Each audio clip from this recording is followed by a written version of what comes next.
Live from New Delhi, you're watching DD India News Hour, India's voice to the world. I'm Abhishek Mahajan. Coming up in the next hour. Pope Francis passes away. Vatican confirms in a statement was unwell for over a month. Recently survived a serious bout of double pneumonia. US Vice President Vance begins his 4-day India trip to meet Prime Minister Narendra Modi in the evening. Visits Swami Dham temple with family. Ukraine and Russia report fighting as Easter truce ends. US President Donald Trump hopes for a peace deal this week. Signal chat leak in US again. US Defense Secretary Pete Hegseth allegedly shared military operation plans with wife's brother in a message group. An Indian Cricket Board BCCI announces central contracts for players. Rishabh Pant promoted. Shreyas Iyer and Ishan Kishan return to the fold.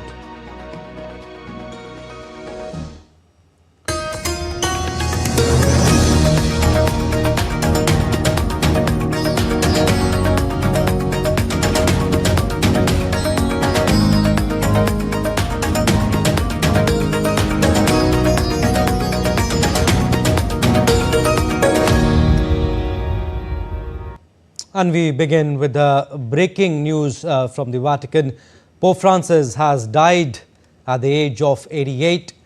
The Vatican confirmed the news just moments ago.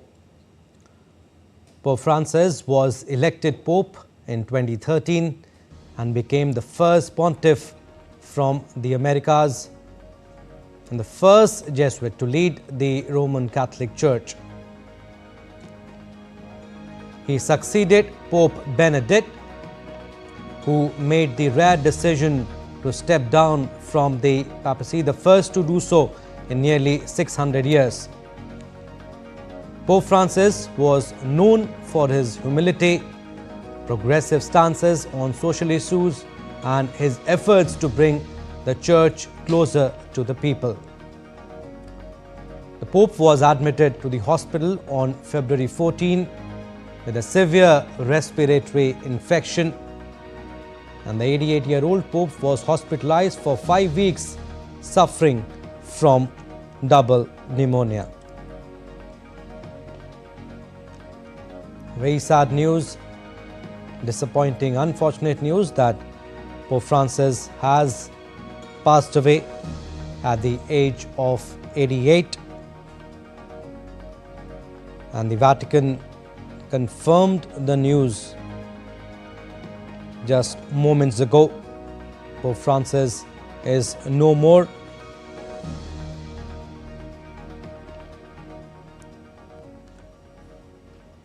All right, my colleague Mark Lynn is with us. Mark, very sad news just a day after Easter, a day after Pope called for freedom of thought and tolerance in his Easter Sunday address. He has passed away.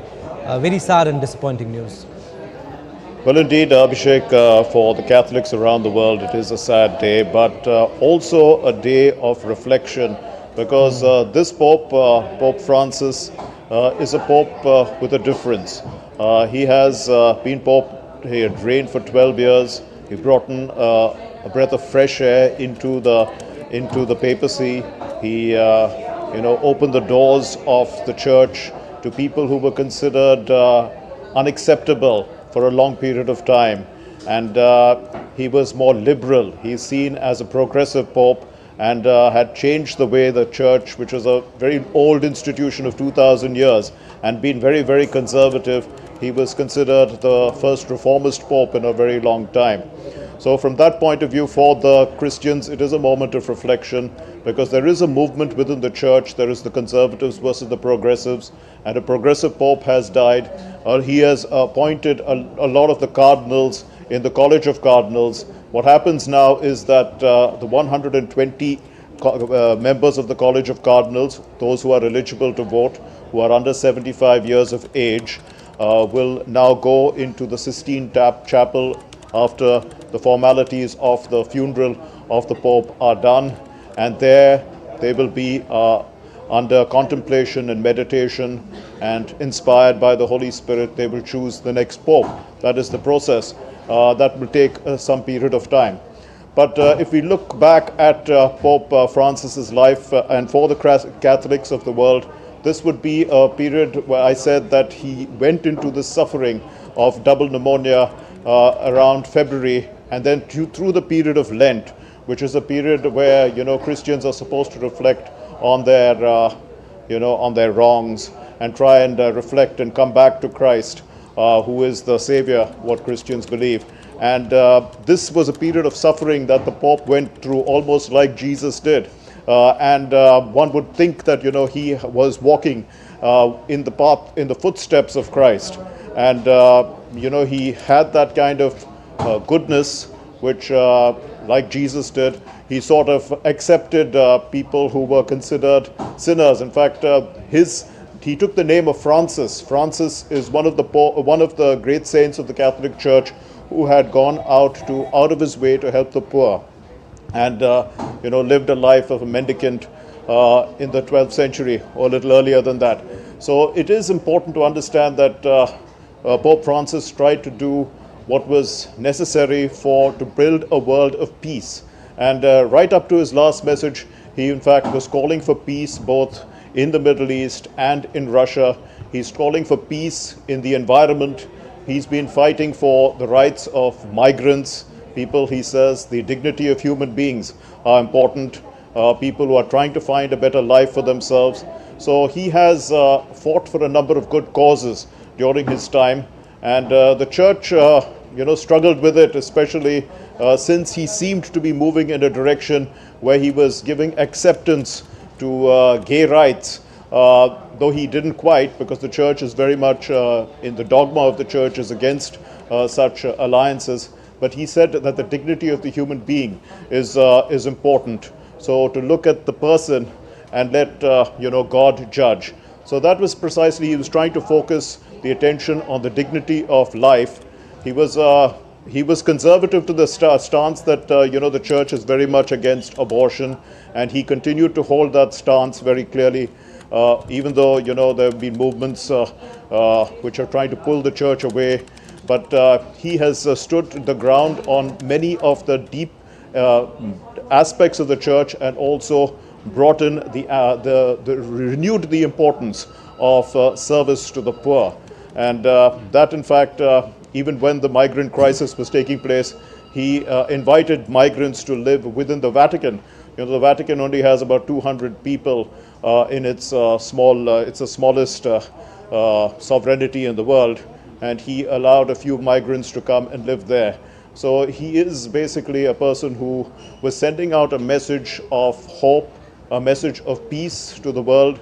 And I think that Christians around the world will remember him not as an intellectual pope, but a pope of the heart. Abhishek. Right, and also Vatican announced Pope Francis' death. I'll read out the statement in full. At 7:35 this morning, local time, the Bishop of Rome, Francis, returned to the house of the Father. His entire life was dedicated to the service of the Lord and His Church. Mark, Pope Francis has encouraged Christians to think back to their encounters with Jesus, to nurture memories of those who were the first to transmit to them the faith, and to remember the law of love. How will people, Catholics, remember Pope Francis? Well, Catholics definitely will remember him as a reformist pope, as a pope with a difference. Within the Catholic Church, there are movements. The conservatives within the church didn't quite like Pope Francis because he was too liberal in his views. They wanted a pope who was more like Pope Benedict. Pope Benedict was considered the Rottweiler of the church. He didn't allow anything to change because this is a very old institution. It's an institution where one believes that if Jesus had said this 2,000 years ago, that is the truth. It has to remain that way. And it doesn't change. What is the same remains the same. It is the same forever. That is the belief of the core beliefs of the church. And so hence Pope Francis, in his own way, was trying to bring in as the personality of Christ itself and many of the saints of the Catholic Church had brought in, that you don't judge people, you look to reform them and bring them into the fold, help them to understand that God is ultimately your leader and your ruler, and that is precisely what Pope Francis was trying to do by opening the church again to new ideas. In fact, he was also ecumenical in the sense that he continued with what Pope John Paul II had started, which was to try and reach out to all other religions and to start an interfaith dialogue. This too had troubled many of the conservatives, because he, in the course of that, was trying to say that all faiths have some element which recognizes the beauty of God, and this does not go down too well with many of the conservatives within the church, who believe that the church itself is the only way, is the only way to move forward. So the Pope was moving around. In fact, he had friends across all communities, and he had started dialogue. He also tried to understand the ways in which people of the tribal cultures were presenting their offerings to God, and tried to understand. He tried to evaluate how a human being approaches God, because one must understand that the papacy is a very sacred institution amongst the Catholic Church, because it is instituted by Jesus Christ himself when he told Peter that you are the rock on which I will build my church. And it is the belief of Catholics that the current Pope was the 267th successor of Peter. So it is from the hand of Jesus itself that this was passed on. And they believe that the Catholics believe that the Holy Spirit of God, who's the third person of the Trinity, continues to guide the church through the Pope. So the Pope, when he acts as the Pope, is actually speaking on behalf of what he believes. Right. Is like, the old days we had prophets who spoke on behalf of God. One believes that what the Pope says is truly, the word of coming through his meditation with God. So he has to be a very holy man. And one would see, and he's always judged by the public, and one can see that this Pope was clearly a man of humility. Yeah. He shed all the grandness of this office, because over years it had developed into a very high sovereign office, an office where there was a lot of gold and grandeur and everything around. He shunned it. Right. He wanted to live a simple life, and he brought down the office to the people. And he said that he's just a priest first. He may be the first of all the priests, but he's just an ordinary priest, somebody who ministers to the people. And the first also marked non-European Pope in centuries. We'll talk about it. But when his health started declining, attention inevitably turned to what happens next. His new successor will be announced soon. Tell us, Mark, what is the process that will be followed now? Right. So what normally happens is that they will first make arrangements for the burial of the Pope. The Secretary of State, the Vatican is a state, so it has a foreign minister like any other state, and he will take charge over the affairs currently. He will organize the burial of the Pope, and after which the cardinals, who are the next in rank from the Pope, there are cardinals from all over the world. 5 from India, 2 are eligible to participate in the conclave that will elect the new Pope. And all these cardinals will then move in and sit within the Sistine Chapel, which is the most beautiful chapel where the walls are painted by Michelangelo himself. And the artworks are priceless. So there, the entire creation is depicted in the works of Michelangelo. They are supposed to meditate on the Word of God. They are supposed to meditate on the paintings, and on the beauty of creation and the purpose of man, the purpose of the church, and they have to, amongst themselves, contemplate and identify the direction in which the church should move and select amongst themselves, amongst 120 of them who are eligible to cast their votes. They will select one of them who will then be the Pope, and that Pope will be the Pope for till his death, because the Pope is the papacy is in office till death. They did elect in 1978, which was the year of 3 popes. They did elect Pope John Paul II, who was a young man in his 50s at the time, and he reigned for over 25 years, right up to 2005, and that was a long period of a papacy. So many people looked at, after Pope John Paul II's death, that perhaps they did not require to have a young pope, because the papacy went on for too long. And they had elected an elderly pope the next time, Pope Benedict, who was already in his late 70s by the time he was elected. And then he resigned at the age of 86 because he couldn't handle the office any longer because of age. And then Pope Francis was elected, again a man in his 70s when he was elected. And we know that he has reigned for 12 years and now died at the age of 88. So there is the feeling also that age matters. Many of the Catholics will hope that they will elect a pope who's perhaps in his 60s or in his 50s and has a reasonably lengthy period of time to reign, because you require to see direction and sort of stability within the church. Tributes have also been pouring in now. European Parliament President Roberta Metsola says his contagious smile captured millions of people's hearts across the globe, and Dutch Prime Minister has also said that Pope Francis was in every way a man of the people. All right, Mark, we'll leave it at that for the time being, but yes, we'll keep taking updates from you. Thank you. Prime Minister Narendra Modi had met Pope Francis on the sidelines of the G7 summit in Italy. We are getting you these visuals where Prime Minister Narendra Modi had met Pope Francis on the sidelines of the G7 summit in Italy.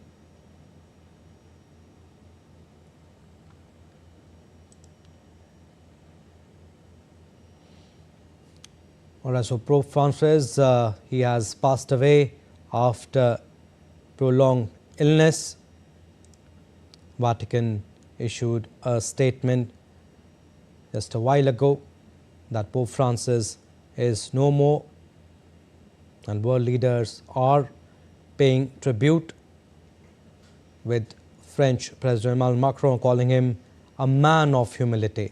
So these are the visuals that we are showing you, that when Prime Minister Narendra Modi met Pope Francis on the sidelines of the G7 summit in Italy.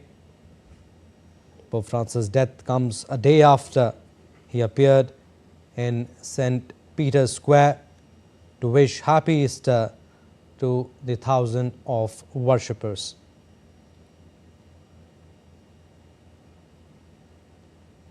He died at his residence in the Vatican's Casa Santa Marta.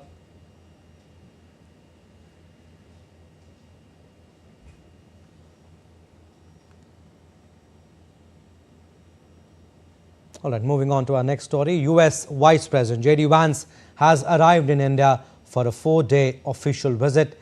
He is accompanied by his wife Usha Vance, the children, and a delegation of senior US government officials. This is Vice President Vance's first visit to India. The US Vice President and the Second Lady were received at the Palam Air Base by Railways and INB Minister Ashwini Vaishnav.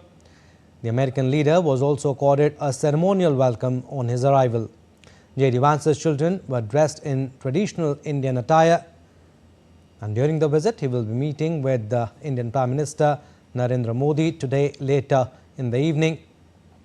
JD Vance's visit from 21st to 24th April, spanning Delhi, Jaipur and Agra, is expected to further deepen the India-US comprehensive global strategic partnership.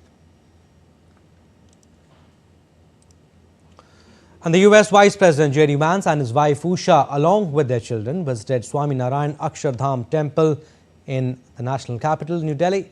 Their first stop in India, experiencing its majestic art, architecture and timeless values of faith, family and harmony.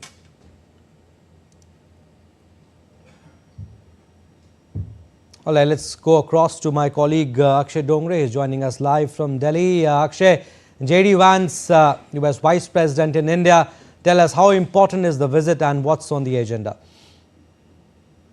Abhishek, this is quite a significant visit as far as the visit of the Vice President of the US is concerned.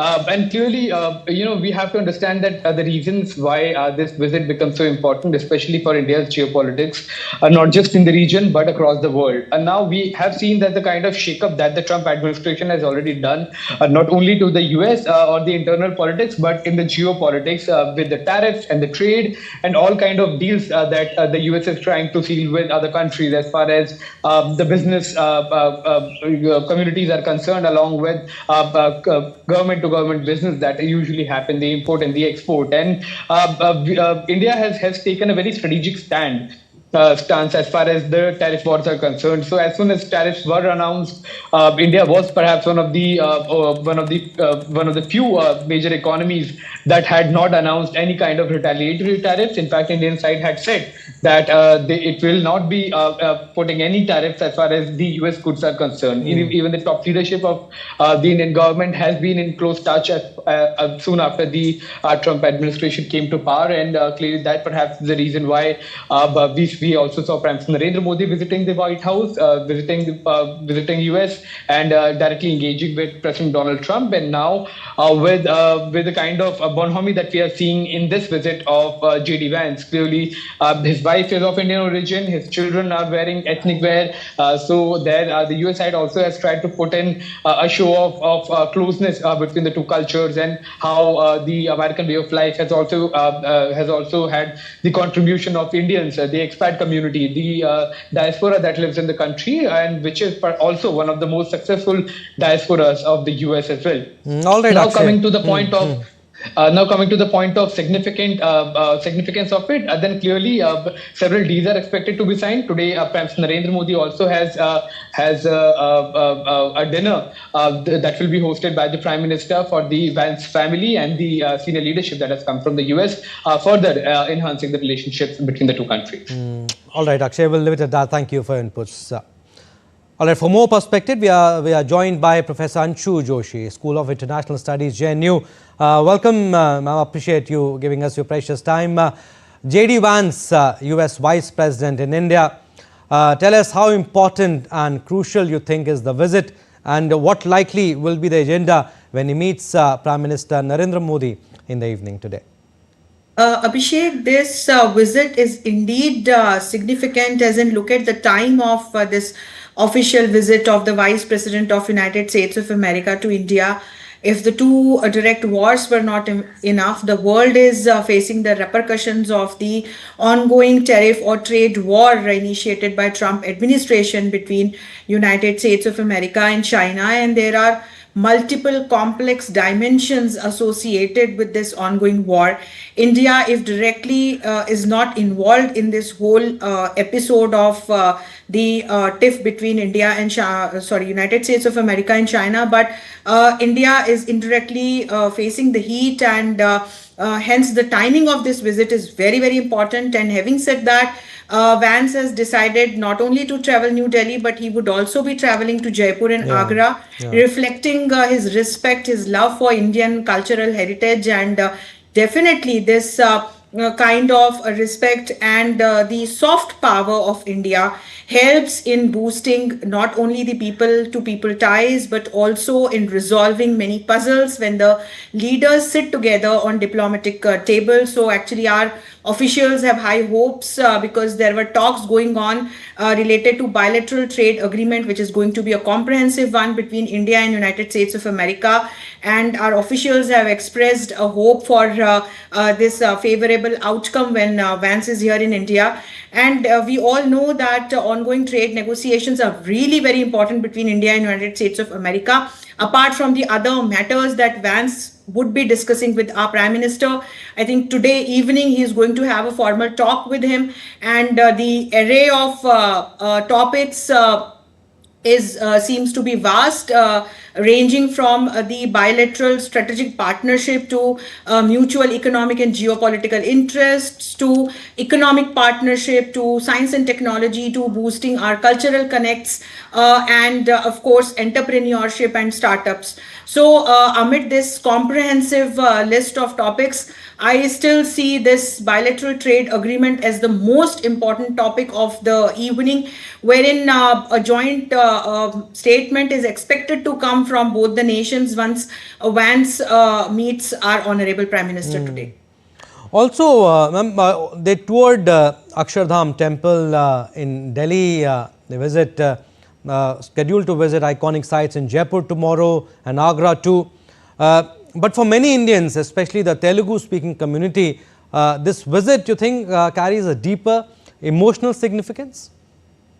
Definitely, we all know that the Vice President's wife comes from Telangana. She's from India, and we can see how they, and in fact, his family seems to be in great love with Indian culture.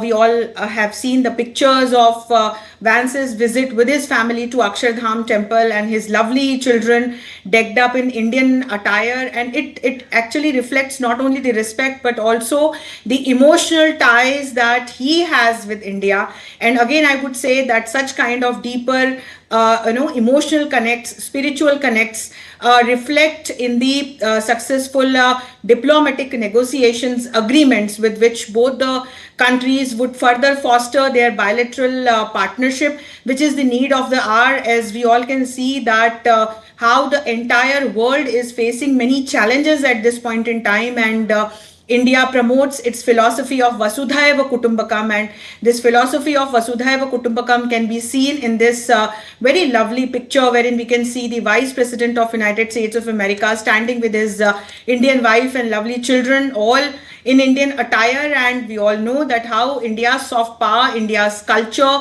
India's philosophy is greatly respected not only by the Indian diaspora, as in the Indians living in United States of America, but Abhishek, also the Americans, as in we can see that there are many spiritual centers, and the way our different dimensions, elements of soft power ranging from Ayurveda to yoga to our educational system to our culture is not only being respected but also adopted by Americans by and large to live a healthy and happy life. That can be seen in the pictures right now, and I hope that this would result in a better, greater mega relationship, mega partnership, what our Prime Minister calls when he talks about the bilateral relations between India and the United States of America. Professor Jooshi, also any substantive announcements you are expecting when J.D. Vance meets Prime Minister Narendra Modi? As I said that this tariff war is going on, and although India is not facing the direct heat, but when we look at the announcements of Trump in recent past, we all can see that how every day he comes with new announcements related to staggering tariffs on China and countries like Canada and Vietnam and Bangladesh, and the list is long. However, when it comes to India, he has announced that in case of India, he would be practicing reciprocal tariff, but it is like we have to take this news or this announcement with a pinch of salt, and that's where our officials have been meticulously working, because when our honorable Prime Minister visited United States of America in the month of February, he was one of the very few leaders who visited United States of America officially when Trump became the president. During his second tenure, he visited United States of America, and since that time there are trade negotiations that are under the wraps, and now India and United States of America both are hopeful, the delegations are hopeful to discuss this important matter related to tariff and trade, and I hope that a joint statement might come at the end of this visit and official talks between the delegation that has come from United States of America after having their talks with the delegation from India.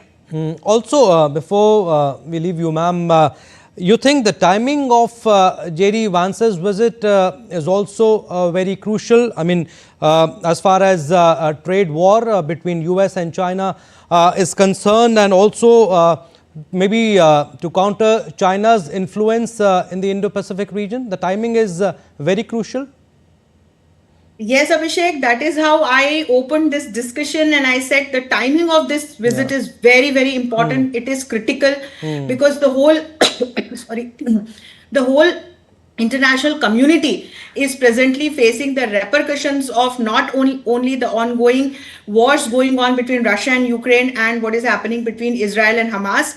Trump has initiated a trade war between United States of America and China, and things are still unclear because every day we hear a different announcement of Trump. He takes a step ahead, then he steps back. On the other hand, we can see that US is also not taking any turn back. And it's a big question that how global community would respond when we now look or bring in India's angle. And if we see the dimension of India-China relationship, we all know that India is one among those nations who is trying to keep Indo-Pacific neutral. And we all know how China asserts its power, its presence, not only in Indo-Pacific region, but in and around Asia. And that's where, with the help of countries like United States of America, India stands, I would not say against China, but it wants to keep this whole region influence-free, peaceful and stable. So that's where I hope that this visit of Vance would definitely be very critical, as in the kind of announcements that we all are expecting and what kind of turn India-US strategic partnership would take from here, because the timing is really, really important. Most of the countries are busy either in retaliating against Trump's announcements every day, or they are coming up with their own plans. And that's why India is expecting a positive, comprehensive trade deal between India and United States of America. So when we bring in this India-China bilateral relationship into this whole episode of present geopolitics, definitely the timing of Vance's visit is very, very important. It's critical. Absolutely, and all eyes will be on the meeting when J.D. Vance meets Indian Prime Minister Narendra Modi. All right, ma'am, we'll leave it at that. Thank you for your insights. And Prime Minister Narendra Modi has expressed deep pain by the passing of Pope Francis. In a social media post, the Prime Minister wrote, this is what he wrote on social media: "In this hour of grief and remembrance, my heartfelt condolences to the global Catholic community. Pope Francis will always be remembered as a beacon of compassion, humility and spiritual courage by millions across the world. From a young age, he devoted himself towards realizing the ideals of Lord Christ. He diligently served the poor and downtrodden. For those who were suffering, he ignited a spirit of hope. I fondly recall my meetings with him and was greatly inspired by his commitment to inclusive and all-round development. His affection for the people of India will always be cherished. May his soul find eternal peace in God's embrace."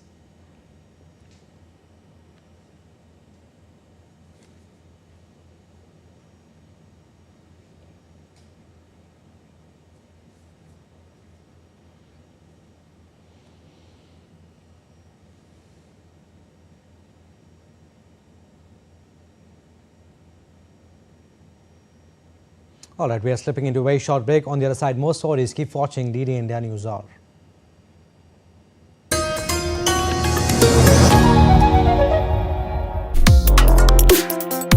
Complex issues, hidden agendas, twists and turns, strategic games. We think all dots are linked. We just need to connect them. Join me every week as I connect the dots to unravel hidden designs in statecraft, mysteries, and decode issues that matter to you. Watch Connecting the Dots with me at these times on DD India.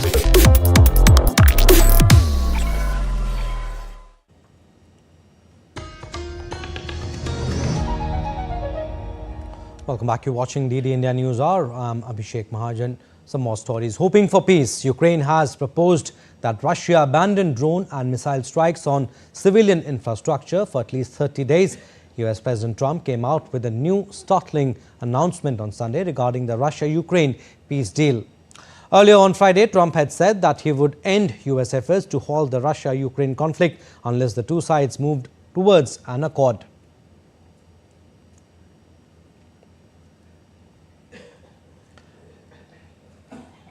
United States Special Envoy to Russia and Ukraine, General Keith Kellogg, said on Sunday that President Donald Trump's team will return to London this week for ceasefire talks on Ukraine, but a NATO membership was off the table. Kellogg also said that a minerals deal was part of the solution for a comprehensive ceasefire and permanent peace deal. We've got too many other issues in the world that the United States must be involved in, and this war has gone on way too long. But I think there's an opportunity. We presented what I would call a term sheet. This is what it looks like going forward to the Ukrainians. They went back to Kyiv. They're going to come back next week in London. We're going to sit down and say, what does this look like? Then we turned to the Russians and said, okay, what does your term sheet look like? Then you put it together. Let me give you one example. The example is we've been very clear. NATO's off the table. You're not going to be part of NATO. That's something that's not new. We've been talking about that since 2008 when Ambassador Burns told Condoleezza Rice this was a bridge too far. The apparent failure to observe even an Easter ceasefire shows how hard it will be for US President Donald Trump to clinch a lasting peace deal. On social media, Ukraine's Zelensky proposed a halt to any strikes using long-range drones and missiles on civilian infrastructure for a period of at least 30 days. He made a similar proposal for 30 days peace at the beginning of the weekend in response to Putin's announcement of the Easter truce. Earlier, Russia and Ukraine blamed each other on Sunday for breaking a one-day Easter ceasefire declared by President Vladimir Putin, with both sides accusing the other of hundreds of attacks and the Kremlin saying there was no order for an extension. Russia, which has called the ceasefire talks difficult, accused Ukraine of breaching the truce. Moscow said it had repelled Ukrainian assaults and accused Kiev of launching hundreds of drones and shells causing civilian casualties. The Israeli military has concluded an investigation into the killing of 15 Palestinian emergency responders in Gaza, citing professional failures and breaches of orders. A field commander will be dismissed and a deputy commander reprimanded for their roles in the incident. The military claims soldiers mistakenly believed they faced a threat from enemy forces, but the Palestine Red Crescent has disputed the findings, calling them full of lies. The incident occurred on March 23rd when medics and rescue workers responded to distress calls near Rafah, sparking international condemnation and concerns about possible war crimes.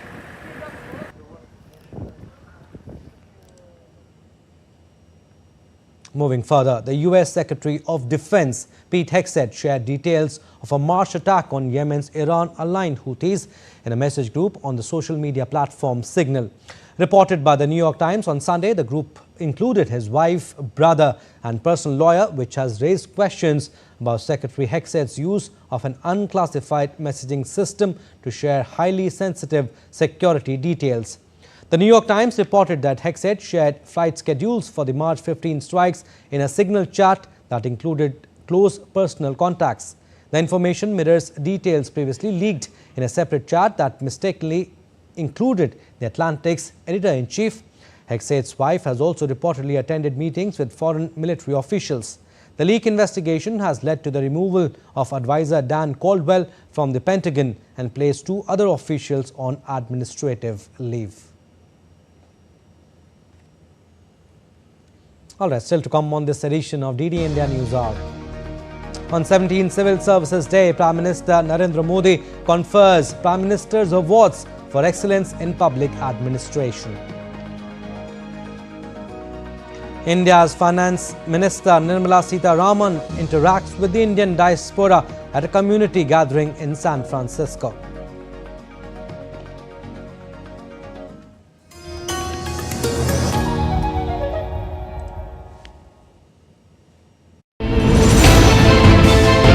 Geopolitics and trade deals.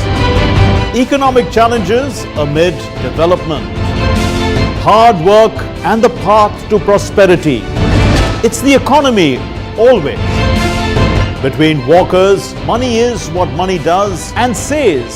Supply creates its own demand. Between the bulls pulls and bears tears.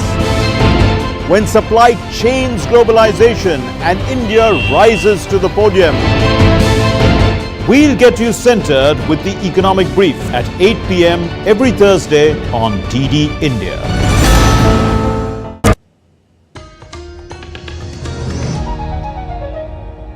Welcome back. You're watching DD India News Hour. I'm Abhishek Mahajan. Recap of the top stories.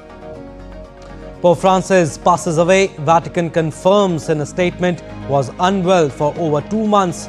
Recently survived a serious bout of double pneumonia.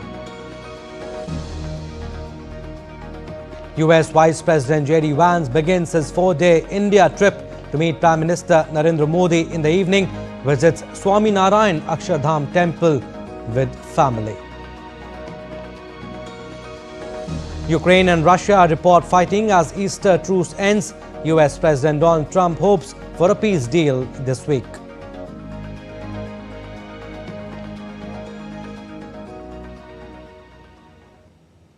On the occasion of 17th Civil Services Day, Prime Minister Narendra Modi addressed civil servants in New Delhi. Prime Minister Modi also conferred the Prime Minister's Awards for Excellence in Public Administration.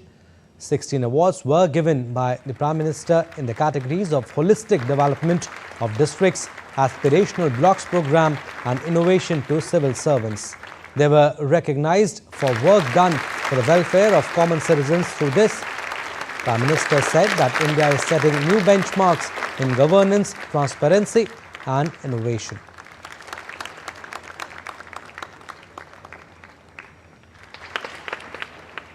हमने 3400 से ज्यादा legal provisions को भी decriminalise कर दिया है। मुझे याद है जब हम कंप्लायंसेस का बर्डन कम करने के लिए काम कर रहे थे, जब व्यापार कारोबार के दौरान होने वाली कुछ गलतियों को डीक्रिमिनलाइज कर रहे थे, तो मेरे लिए आश्चर्य था, कुछ कोने में विरोध के स्वर भी उठा करते थे। कई लोग कहते थे आज तक नहीं हुआ, आप क्यों कर रहे हैं, चलता है चलने दो, इससे आपको क्या फर्क पड़ता है, कंप्लायंस करने दीजिए, आप क्यों अपना काम खुद बढ़ा रहे हैं। चारों तरफ से चर्चाएं चलती थी, दबाव आते थे, लेकिन जिस लक्ष्य को प्राप्त करना था उस लक्ष्य का दबाव इन दबावों से ज्यादा था। PM Modi stressed that in the past 10 years, India has moved beyond incremental change to witness impactful transformation. PM added that in the age of technology, governance is not about managing systems, it's about multiplying the possibilities. संवेदनशील रहिए, गरीब की आवाज सुनिए, गरीब की तकलीफ समझिए, उनका समाधान करना अपनी प्राथमिकता बनाइए। जैसे अतिथि देवो भव होता है, वैसे ही नागरिक देवो भव इस मंत्र को लेकर के हमें चलना है। आपको सिर्फ भारत के सिविल सर्वेंट्स के रूप में ही नहीं, विकसित भारत के शिल्पकार के रूप में अपने दायित्व के लिए तैयार करना है। Prime Minister Narendra Modi also released e-coffee table books on holistic development of districts for Prime Minister's Awards for Excellence in Public Administration and select innovations from Prime Minister's Awards for Excellence in Public Administration.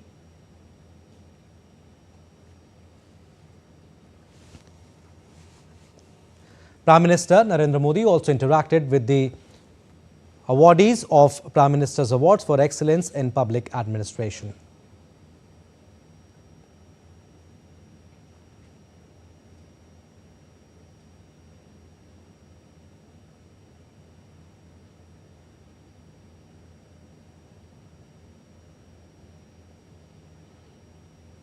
All right, moving on. Prime Minister Narendra Modi will embark on a two-day visit to Saudi Arabia on Tuesday at the invitation of Crown Prince and Prime Minister of the Kingdom of Saudi Arabia, Prince Mohammed bin Salman.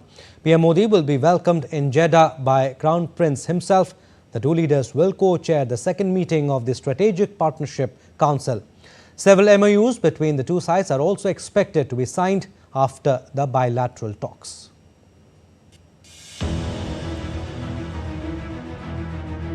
Bolstering defence and economic ties will be the key focus for Prime Minister Modi when he comes calling on Saudi Arabia on Tuesday. Crown Prince Mohammed bin Salman will receive Prime Minister Modi here in Jeddah, and the two leaders will co-chair the second meeting of the Indo-Saudi Arabia Strategic Partnership Council.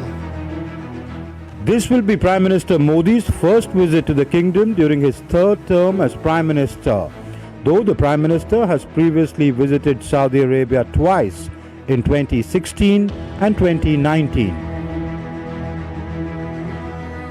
The visit is important also on account of the obvious significance of Saudi Arabia as a strategic partner for India. You're aware of the salience that this relationship has for India's energy security. Saudi Arabia hosts a very large Indian expatriate community, possibly the second largest expatriate community of its kind anywhere in the world. Saudi Arabia is a leading voice in the Islamic world and is increasingly playing an important role in regional developments. And therefore, from all of these perspectives, the visit provides an opportunity to build on the already strong relations with this strategic partner. The visit would see signing of several memoranda of understanding between the two sides in various sectors, including energy. We signed the memorandum of understanding in the field of electrical interconnections and green and clean hydrogen and supply chains. The electricity grid interconnection MOU is something on which work is expected to start imminently in terms of a study to lay out the feasibility of this connection, but we see the possible agreements between the two countries on clean hydrogen as another very important trade-linked initiative under this. Apart from the bilateral aspect of the relationship, the Russia-Ukraine war will be a significant area of discussion between the two leaders. The ongoing tensions in West Asia and concerns over Houthi attacks on commercial shipping are likely to figure in the talks. During his two-day visit, Prime Minister Narendra Modi will also visit a factory in Jeddah and interact with Indian workers there. Given that Saudi Arabia is home to a 2.7 million strong Indian diaspora, the talks would focus on how to increase the participation of Indian workers in Saudi Arabia's economy. The Prime Minister shall also be visiting a factory to meet Indian workers here. The talks would also focus on how Saudi Arabia could increase the quota of Hajj pilgrims from India. With my colleague Neeraj Singh and cameraman Saurabh Bakshi, this is Amrit Pal Singh for DD India in Jeddah. Now, Padma Shri Noof Al Marvay played a crucial role in the legislation, in fact legalization and official recognition of yoga in Saudi Arabia, helping integrate it into the country's wellness culture and aligning with Saudi Vision 2030 goals. She says that PM Narendra Modi's visit to the Kingdom of Saudi Arabia symbolizes the enduring and flourishing cultural and strategic partnership between Saudi and India. As a proud Padma Shri awardee from the Kingdom of Saudi Arabia, I warmly welcome the Honorable Prime Minister Shri Narendra Modi on his visit. His presence is a symbol of enduring and flourishing cultural and strategic partnership between Saudi Arabia and India. Our shared values in heritage, wellness, and peace continue to unite our people. And I'm proud to be a cultural ambassador between these two great nations. Shifting focus, Finance Minister Nirmala Sitharaman interacted with the Indian diaspora at a community gathering in San Francisco, California. She stressed on connecting with Indian diaspora across the globe, citing Prime Minister Narendra Modi's vision of making it a part of his every overseas visit to strike the connect, because he thinks that it is important that India connects with each one of them. Prime Minister makes it a part of every one of his overseas visit to connect with the Indian diaspora, because he thinks that's the most important thing, that India should be able to stand up with sense of pride and connect with each one of you all who are in whichever part of the world doing your best to contribute to the world and therefore stand out as an example. Minister Sitharaman said that India is now the fastest growing economy. She said that the IMF and World Bank are today recognizing the immense potential that exists in India. Keeping growth low, keeping trade low, but keeping inflation high in some places. And as a result, in some other places, people think, oh, is there going to be a recession? But in this environment, if India is recognized for its potential, the economic strength that it has, if you high-end achievers in this area see the potential to partner with India, individually or commercially, cooperation to cooperation, you benefit, United States of America benefits, India benefits, Indian businesses benefit, and together we are going to have to lift the global trade and growth. I think that's a very big contribution Indian diaspora here can do. Union Minister for Agriculture and Farmers Welfare Shivraj Singh Chauhan urged the Indian diaspora in Brazil to become partners in India's growth, especially in sustainable farming and rural development. He also asked them to maintain Indian culture and values while addressing the community in Sao Paulo. On the last day of his 5-day visit to Brazil, Shivraj Singh Chauhan met with the members of Indian community at a community reception hosted by the Indian Embassy and Consulate General of India at Swami Vivekanand Cultural Center in Sao Paulo. मैं अपने सभी भारतीय समुदाय के भाई और बहनों के प्रति कृतज्ञता प्रकट करता हूं। वो यहाँ पे आए, उनसे मुलाकात का अवसर मिला, हम सब मिलकर जो ड्यूटी है उसका निर्वाह भी करें, भारत के विचार को भी, जो मानवता के कल्याण का विचार दुनिया में फैलाते रहें, भारत भी आगे बढ़े, भारतीय समुदाय भी आगे बढ़े. After Minister's remarks, the participants shared their views. Shivraj Singh sir, Chauhan sir actually spoke so nice about the developments under regenerative agriculture that India is making. He explained about his visit in Brazil, the several farms that he has visited. So that's really, I mean, I come from Olam Agri, which is also an agriculture company, and coming from a sustainability background and heading sustainability for food and feed at Olam Agri, it was really nice. He was highly impressed with the way Indian Association and Indian diaspora is promoting Indian culture through the media of soft power as well as hard power like music, dance, food. This is the way he has encouraged us to promote Indian soft power, Indian culture in Brazil. It was very enlightening to see what he had to say about the agriculture in India and the challenges they have over there. He spoke about sustainable farming, and that is something that we're looking at in Brazil heavily. We have a lot of certifications that we go through to keep our fruit healthy. The second edition of the Trial Services Future Warfare course started in New Delhi on Monday. The course is being conducted by Integrated Defence Staff and coordinated by the Trial Services think tank Centre for Joint Warfare Studies. This expanded three-week program aims to prepare officers for the complex challenges of modern warfare. This edition features an enhanced curriculum covering specialized subjects and domain-specific warfare developments in military operations. Chief of Defence Staff has decided that we have to prepare for the future wars, and this course is exclusively a preparation towards that.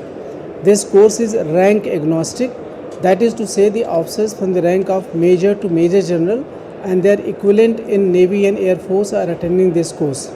Besides the serving officers, the people from industry are also participating, because finally we have to fight with the own weapons.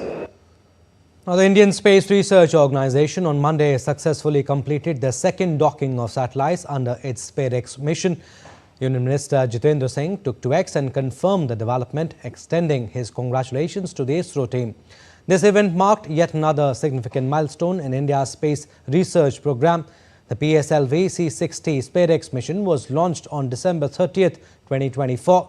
Following the launch, the first successful docking occurred on January 16, 2025 at 6:20 a.m. Indian Standard Time. The satellites were later undocked on March 13th at 9:20 a.m. IST. All right, still to come on this edition of DD India News Hour. Gold prices soar to record high levels as US dollar weakens to a 3-year low. In sports, India's Arya Borse and Rudraksh Patil clinched silver at a World Cup in Peru.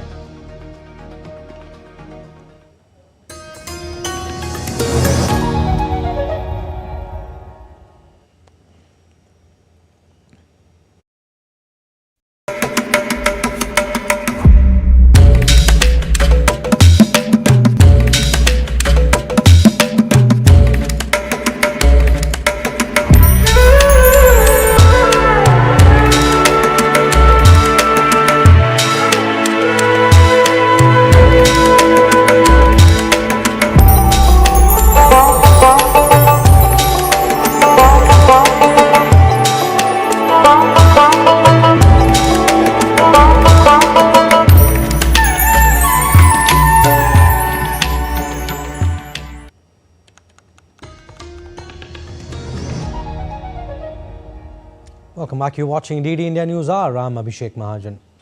Gold hit a fresh record high of Rs 96,747 per 10 grams in early deals in India on Monday amid persisting concerns over the economic impact of the ongoing trade war. The dollar's weakness against its peers also supported gold prices.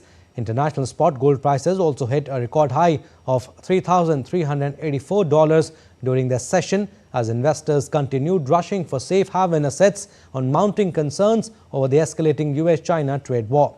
The dollar's weakness is also a key factor supporting gold prices. Gold is priced in dollars. When the US currency weakens, gold is cheaper in other currencies, enhancing its demand. And Indian frontline equity indices surged over 1% on Monday, led by strong gains in financial stocks and fresh foreign fund inflows, with the Nifty reclaiming the 24,000 mark and the Sensex crossing 79,000. Nifty topped 24,000 for the first time since January 6, 2025. The The BSE Sensex jumped 1,046.97 points or 1.33% to hit an intraday high of 79,600.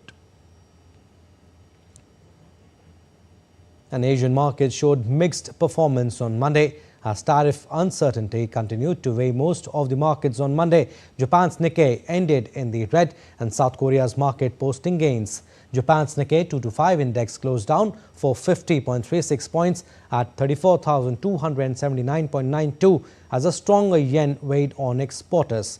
In South Korea, the benchmark Korea Composite Stock Price Index, which is KOSPI, closed up 0.20% at 2,488. Global shipping giant DHL has temporarily suspended the shipping of parcels worth more than $800 from business to consumer in the United States. DHL is experiencing multi-day transit delays to the US as a result of recent customs regulatory updates. The company added that business-to-business shipments would not be affected by the suspension. New US customs rules require formal entry processing on all shipments worth over $800. The minimum had been $2,500 until a change on 5th April.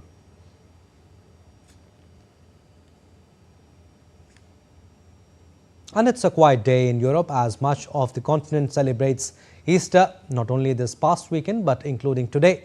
Now, while many are happy about an extra day of work, there is talk about getting rid of some of these holidays. So Lars Halter is with DW, joins me from Berlin. Lars, what's the story there a day after Easter weekend?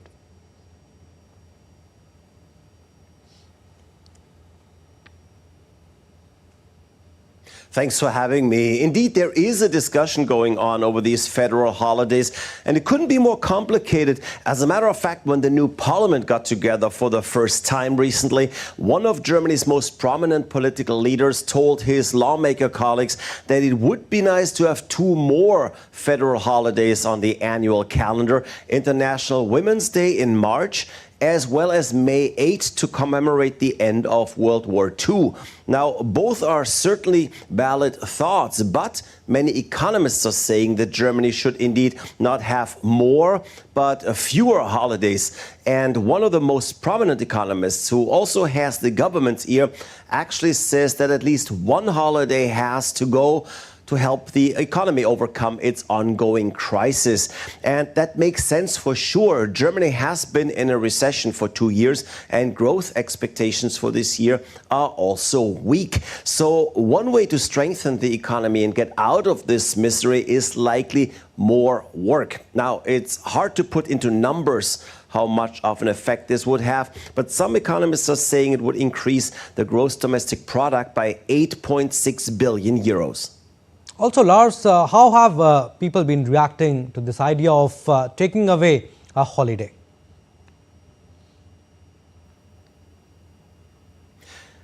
Yeah, that's where you run into some problems, of course, because as much as economists are pretty much in agreement over how good it would be for the economy and the country by extension if everyone worked a bit more, obviously, not everybody wants to work a bit more. In fact, over the years, work days have become shorter. The work week has become shorter, with some companies offering 4-day work weeks as employees demand more time off and a better work-life balance. So it's no surprise that unions are up in arms over these suggestions. They are insisting that federal holidays are not only an integral part of a country's culture, but that they have the purpose for workers to catch a break, and that the right amount of off time makes workers actually more happy and, in the end, more productive. However, working a bit more makes you also more productive, I guess. Not all employees will hate this either. After all, more work means more pay as well. But at this early point in the debate, there are definitely loud voices on both sides. All right, Lars, we'll leave it at that. Thank you for inputs. Sports updates now. India's Arya Borse and Rudraksh Patil clinched silver medal in the 10-meter air rifle mixed team event at the World Cup in Lima, capital of Peru. The Indian pair lost a tightly contested final 11-17 to the Norwegian duo of John Herman Hegg and Jeanette Dyrstad on Sunday, settling for a well-fought silver. Earlier, Rudraksh Patil had endured a forgettable outing in the individual event. Despite qualifying in third place, the former world champion was eliminated early after an error in the finals.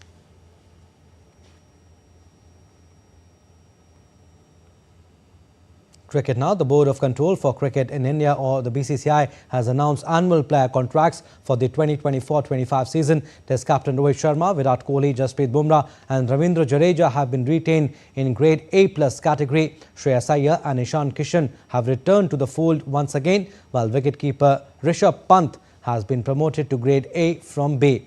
Iyer has been given a grade B contract, whereas Ishan has been awarded a grade C contract. A total of 34 players have been included in various categories.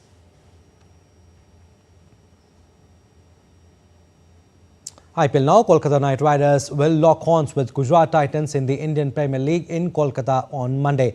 The defending champions need to focus on their batting. The likes of Ajinkya Rahane, Quinton de Kock, Venkatesh Iyer and Angrish Raghuvanshi have been inconsistent. The form of Rinku Singh and Andre Russell is also a matter of concern. The bowlers have been sensational. Vaibhav Arora, Varun Chakravarti and Sunil Narine are in top-notch form. On the other hand, the table toppers Gujarat Titans have been excellent. Their top three batters, Gill, Sai Sudarshan and Jos Butler, have been spectacular. Among bowlers, Prasidh Krishna has been the most consistent, while Mohammad Siraj and Sai Kishore have been impactful. Tennis now. Holger Rune denied Carlos Alcaraz a third Barcelona Open trophy when he stunned the Spaniard 7-6, 6-2 in the final to lift his first title in 2 years. Alcaraz had won the tournament in 2022 and 2023, but the top seeds seemed to be struggling with an injury midway through the match, allowing Rune to capitalize and win his first trophy since the Bavarian Open in April 2023.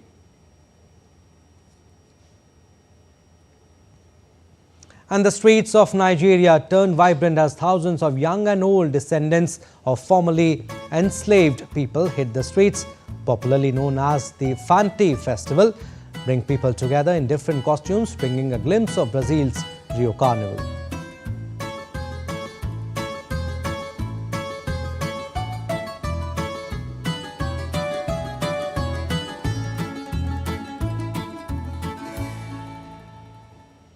Well, that's all for this edition of DD India News Hour, but do let us know your thoughts on the news of the day. For those on the go, you can get all the latest news and updates from India and across the world on DD India mobile app. The app is available on both Android and iOS platforms. Scan the QR code on the screen to download now.